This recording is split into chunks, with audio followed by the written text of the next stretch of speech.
What I love most about being an entrepreneur is the freedom and the opportunity. Having your time to do what you please, having the time to do what you want, having the time to explore opportunities. That is the most important thing, I think, to me, and I think in this world. I think that a lot of entrepreneurs say your most precious asset is your time. And I think that being an entrepreneur allows you to spend the time as you want, as you please, as you see fit for what's best for you. You get to a point as an entrepreneur where there are a lot of opportunities and you need to start saying no to a lot of them. Most people, overestimate what they can do in a year and underestimate what they can do in 10 years. And so you got to look at the overall long-term effect.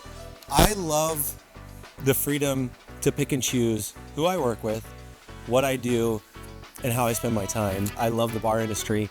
I love the canned cocktail space. I love making it my lifestyle.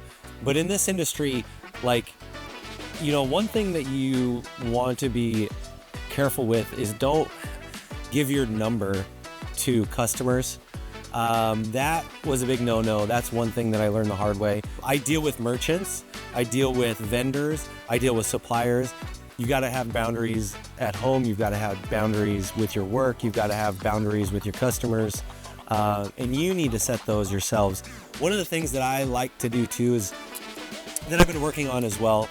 I sometimes sugarcoat things, but I'm trying to be brutally honest with myself in particularly and the people around me.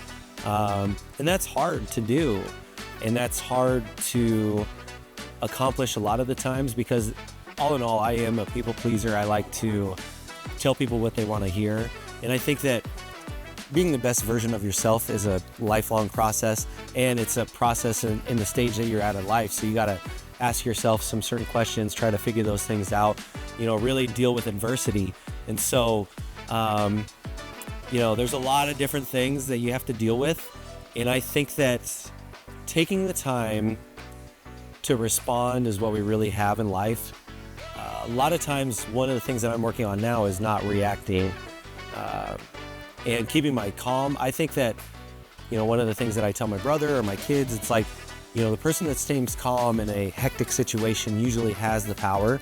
So I try to stay calm. I try to analyze the situation. I try to think about things and respond rather than react. And most people don't realize that you have more time than you think to respond in a situation.